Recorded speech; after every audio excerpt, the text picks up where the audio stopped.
Sam Seder on the Majority Report. Emma Vigeland out today.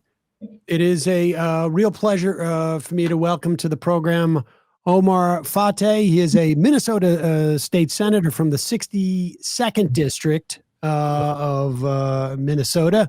That's Southwest Minneapolis, and the DFL endorsed candidate for mayor of Minneapolis. Omar, welcome, and congratulations on that endorsement. Thank you so much. I appreciate you, and I appreciate you for having me.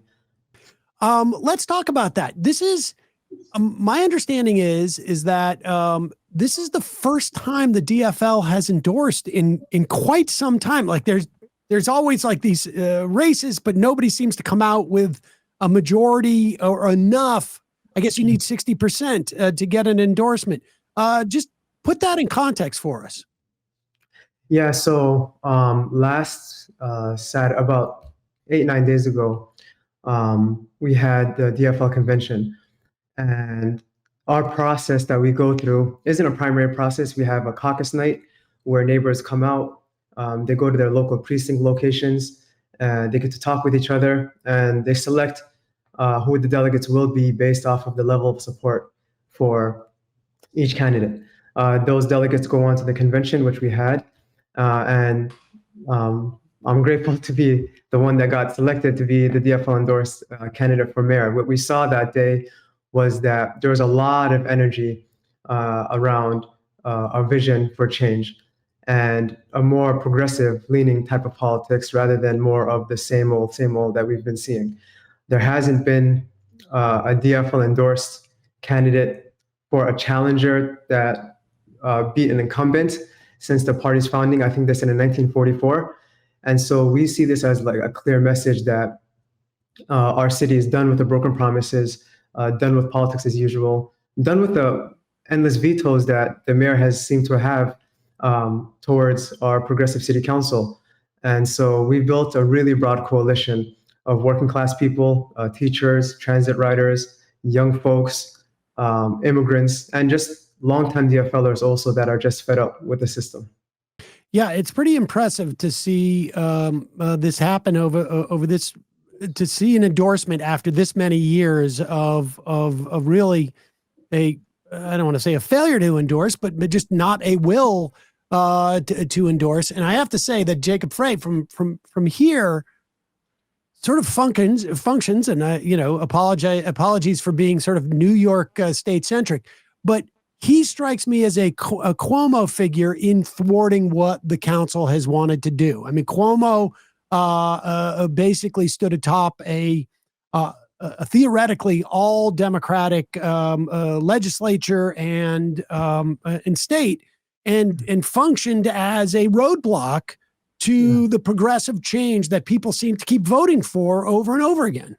Tell us a little bit more about the problems that you feel that Minneapolis is facing, and what your ideas are to address them.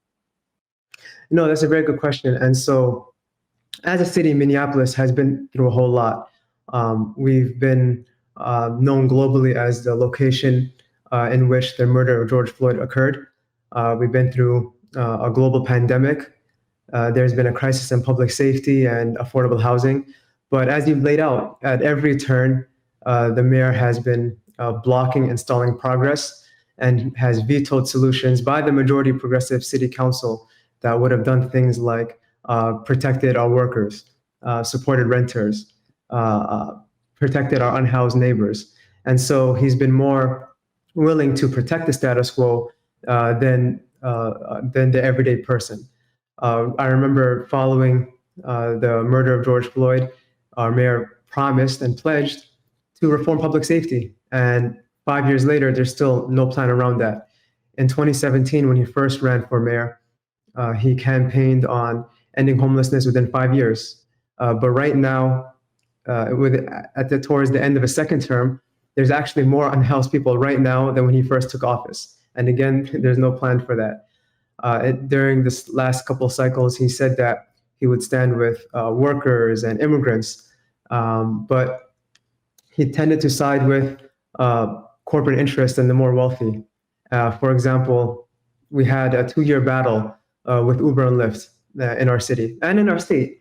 And he decided to side with Uber and veto their legislation around rideshare protections and increased wages.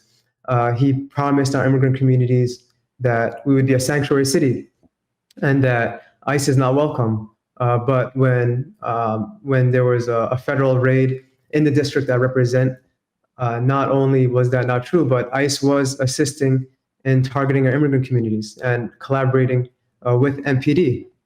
And our MPD was assisting ICE. And so what we were saying is that, yes, we need group policy, but we also need the truth. And we need a mayor that's honest and communicating, especially in times of crisis, what's happening.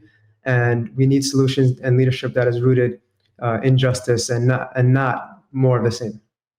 What, give me a sense of how you intend to win this. I mean, I imagine there's going to be a lot of forces. A lot of people have sort of drawn parallels between you and Zohran Mamdani. And I think today, just in the news, that packet that I have, there's 5 different groups that were coming out essentially to stop Mamdani. I imagine to some degree, there's going to be a push to do the same by moneyed interests in Minneapolis. Give me a sense of, like, from a strategic standpoint and even a tactical one, how do you win an election? How do you beat an incumbent in this situation? The endorsement is obviously going to help, but we don't have much of a precedent to know how much. But what are the other things that you intend to do to defeat Frey? Yeah, and so as you know, Mayor Frey, he did announce that he's going to be continuing on until November without the endorsement. And so we know that there's already 2 PACs that has formed. He's been taking a lot of Republican donations in one of the PACs as well. We know that the last caucus cycle, there was in a couple wards $600,000 that were poured in just to bring out people and try to flip the majority progressive city council. But what I've been telling folks is that they may have what seems like unlimited money. They may have a bunch of glossy mailers that would be sent out, but they don't have the people. And that was really evident at the convention. The mayor failed to get even a third of the delegation. And I thought that was powerful within itself. And there's no really a secret formula. It's just having a lot of conversations with neighbors, talking to folks. We're running on making Minneapolis more affordable, similarly to folks like Zohran in New York, like Musab Ali in Jersey City, New Jersey. We want to make sure that we're raising the minimum wage to $20 an hour by 2028. Folks are really hungry for tenant protections and rent stabilization. They want to see a city that's protecting our most vulnerable from a hostile federal government. And again, as I mentioned earlier, not allowing our police to collaborate with ICE, but also at a time that we're still having a lot of distrust and unease around our public safety system. There's a lot of work we can do around public safety that actually works for everyone. And the city had a report towards the end of last year that showed that nearly half of MPD calls don't require an armed response. And we thought that was powerful. But that also tells us that we need to do more towards funding programs like mental health responders, the crisis teams, and youth programs. But that also matches a lot of what I heard a senator at the Capitol from law enforcement officers telling us that we're not mental health workers, we're not social workers, we can't respond to every single call. So if we're asking them to do too much, I think that it's fair that we fund these alternative responses so that we have a public safety system that when you call 911, you get the right response at the right time. Is the dynamic of the city government, and particularly in this era, is it going to be one where the plans for these things that you've been talking about, whether it's affordability in terms of rent in particular, whether it's about expanding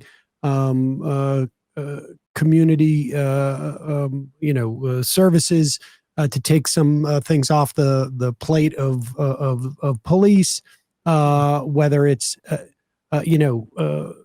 protecting your citizens from ICE, and what could be thousands of more agents in the coming years.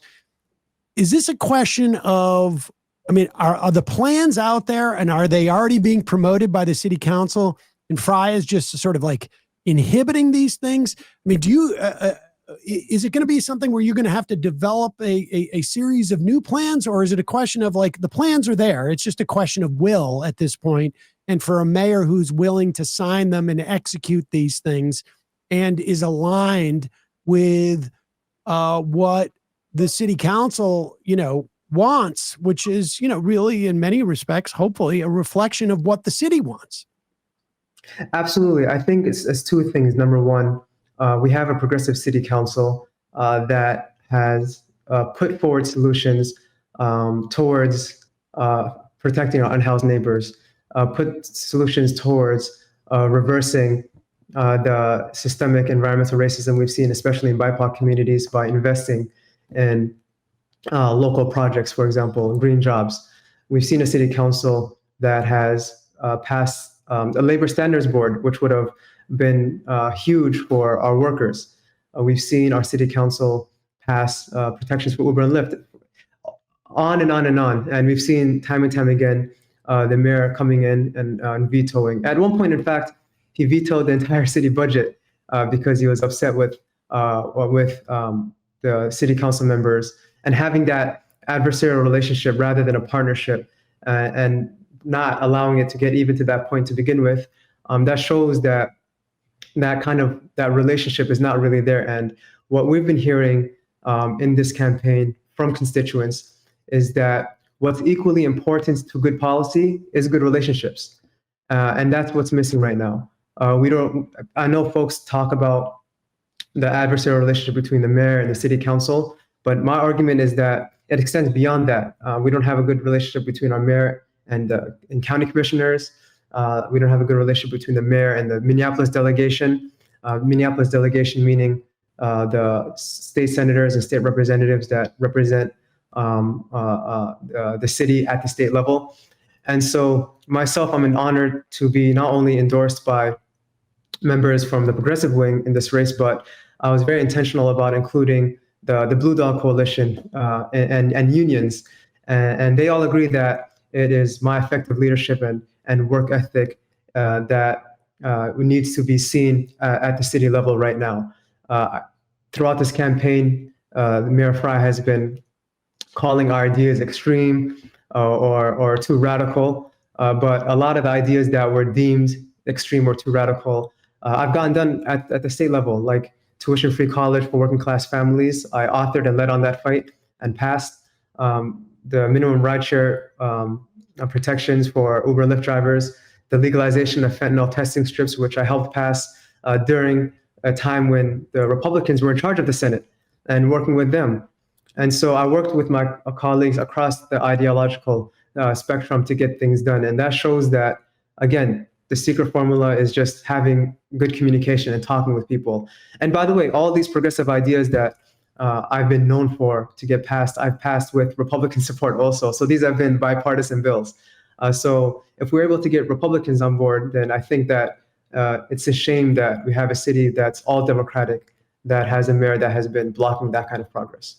You mentioned support from unions, and I know that Fry has had some issues with the Labor Standards Board. What is is this just a personality issue, or is it that he's representing a set of interests that are just, broadly speaking, in conflict with much of what folks in Minneapolis want? I think he's responding more to the wealthy class and the donors, the folks that had put him in office, and alongside with that, to defeat some of these policies like the Labor Standards Board. We've seen that there's been a lot of lies around what it actually is, and especially towards our BIPOC and immigrant businesses, talking to them about saying, this is a board that is a decision-making body that will kill your business This will directly harm you. You'll be forced to shut down. In reality, that was not the truth at all. And so we need a mayor that will, number one, be upfront and honest about what some of these policies are, and articulating and educating folks, especially in a time when misinformation spreads really quickly. I think it's important that we have a mayor that's educating folks on what we're doing, and working in collaboration with community, with businesses, and with the people that got us in office. And I think that's just what's missing right now. I imagine you've got, you're focusing obviously on a ground game when you're going up this kind of money. How do the different organizations that now the DFL, you've gotten the endorsement, I think the DSA as well. How do these different groups sort of like work together, or how are you organizing them in such a way that you've got folks spreading the word? Well, throughout this campaign, we had a lot of conversations. And what I've seen quickly is that throughout the different various issues around public safety and our unhoused neighbors and labor, no matter where folks fell on the ideological spectrum, whether they're the most lefty or the most conservative, the reality is everyone is unhappy with our current situation, no matter where they sat. And across the city, what we're seeing is that people are ready for change. I've heard it in our parks and our farmers markets, on our lakes, talking to folks. Folks are just simply, regardless of where they fall on issues, they're tired of excuses and delays. They expect that in times of disagreement, that we have at least some progress, just a step forward towards helping people and managing the affordability crisis. We built a broad working class coalition that reflects the city, fighting for folks to stay housed, which we can do. Union folks, like you mentioned, that are demanding a dignity and nothing more than that, just fair wages and dignity in the workplace. We've had a lot of young people speaking out against supporting our public schools and climate justice, and they've been leading the fight on that.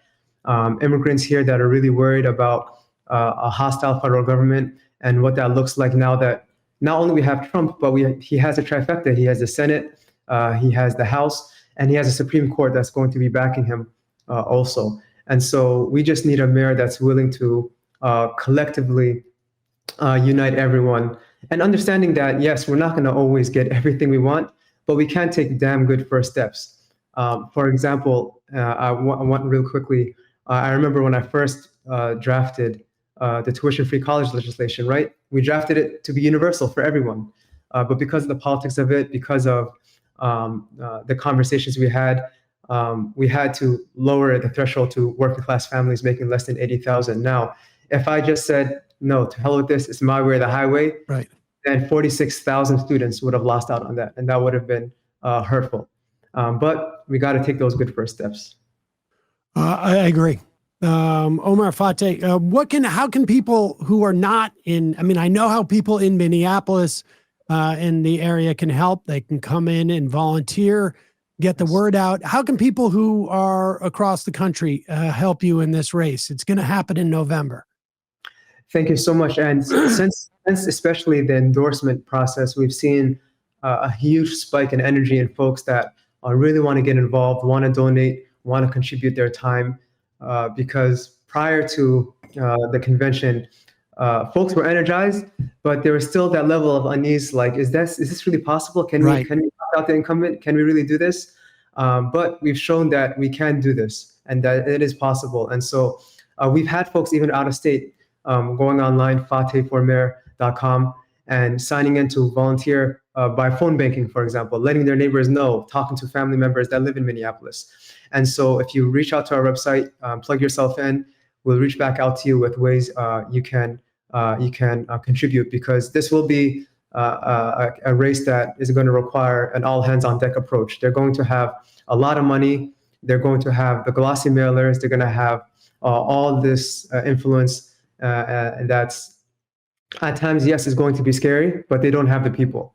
And so right now we're proud to have crossed over 1,200 folks volunteering to sign up for shifts on phone banking and door knocking. But we could always use more. There's never not enough, and so or there's never too many. And so the best way to plug in is go to the website fatehformayor.com and plug in, and that'll be a great help. Well, we're going to link to that at majority.fm and in the podcast and YouTube description. Omar, Fateh, congratulations on the endorsement and good luck over the next 3.5 months. And then hopefully good luck after that as well as mayor. But really appreciate you coming on and talking to us. And again, we will link to that site on all of our social media and the descriptions, etc. Thank you so much, and I appreciate you. All right. Bye-bye.